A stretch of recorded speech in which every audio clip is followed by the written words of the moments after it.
Kiai siapkan 12 pertanyaan buat Rabithah Alawiyah.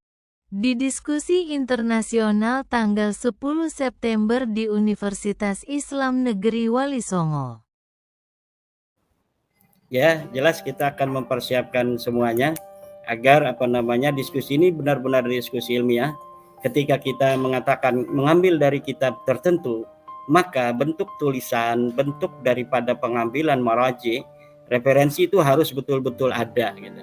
Itulah yang namanya ilmiah. Dan saya kira dari pihak Rabita juga sudah mempersiapkan itu.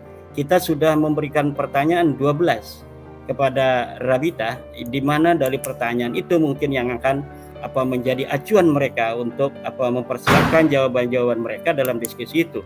Kita akan menunggu jawaban-jawaban itu, kemudian kita akan sama-sama bahas dengan suasana yang kekeluargaan, bagaimana itu perbedaan pendapat itu sebenarnya tidak mesti kemudian dibahas dengan cara-cara yang tidak beradab. Bagaimana kita saling hormat menghormati, bagaimana kita saling harga menghargai. Dalam perbedaan pendapat ya tidak mesti kita bermusuhan. Kita berbeda pendapat.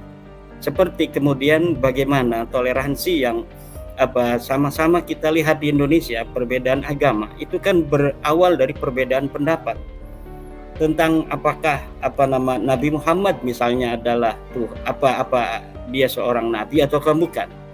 Yang mengatakan Nabi Muhammad seorang nabi kemudian menjadi Islam, dan yang tidak mengakuinya kan tetap tidak Islam. Tetapi bagaimana hari ini di Indonesia kita bisa melihat keharmonisan antar berbagai macam pemeluk agama dengan landasan berpikir yang berbeda-beda, tetapi itu tidak menjadi sebuah alasan untuk bermusuhan. Masing-masing saja. Itu masing-masing itu namanya toleransi. Kita harus saling harga menghargai. Padahal jika dipertemukan ini nggak mungkin bisa bertemu. Yang satu mengakui Nabi Muhammad SAW adalah seorang Nabi dan Rasul utusan Allah, yang lainnya tidak misalnya. Ini apabila dipertemukan tidak akan bertemu. Tetapi di antara silang pendapat itu, bagaimana kemudian kita berjalan dalam toleransi yang saling harga menghargai. Ini yang akan terjadi, saya kira, dari diskursus nasab yang selama ini terjadi.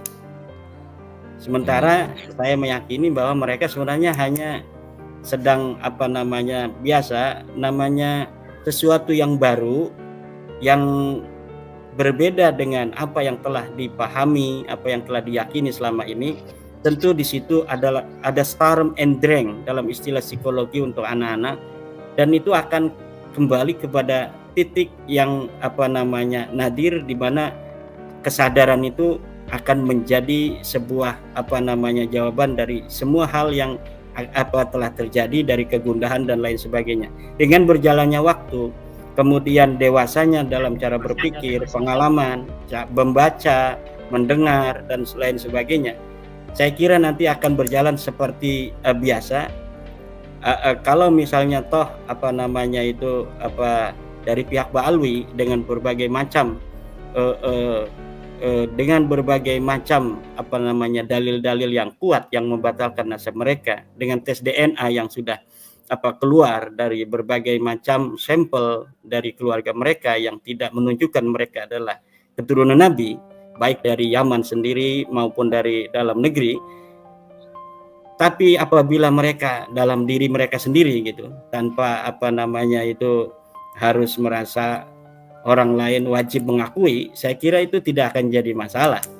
Dan saya mendengar dari Rabita Alawiyah akan menyiapkan ahli nasab dan ahli sejarah, yang mungkin salah satunya mungkin nanti akan menjadi pembicara, dan yang lainnya akan juga bisa bertanya nanti pada kesempatan itu. Di sanalah akan terjadi keindahan diskusi untuk bagaimana tesis dan antitesis itu kemudian akan menjadi sintesa, bagaimana solusinya jika misalnya ada, atau bagaimana sikap-sikap. Ya minimal kan sikap-sikap daripada orang setelah mengetahui daripada dalil-dalil masing-masing. Karena memang sebenarnya masalah nasab itu kan masalah pribadi orang dengan sejarah leluhurnya. Apakah orang mau percaya saya keturunan Gajah Mada ataukah tidak? itu kan sebenarnya tidak ada kaitan apa-apa dengan apa namanya orang lain. Ketika kita meyakini bahwa kita turunan Gajah Mada, orang lain tidak percaya, ya seharusnya itu biasa-biasa saja, kita tidak usah apa namanya tidak terima pada orang lain yang tidak apa namanya itu percaya bahwa kita adalah turunan Gajah Mada. Di sini mungkin nanti yang akan menjadi apa namanya titik apa kesadaran dari berbagai macam pihak akan sebuah klaim, kemudian klaim itu tidak diamini oleh orang lain. Itu kebijaksanaan, kedewasaan di dalam bagaimana kita saling menghargai tentang pendapat, apalagi pendapat ditopang dengan dalil-dalil yang ilmiah. Ini yang akan kita kembangkan di tengah-tengah masyarakat.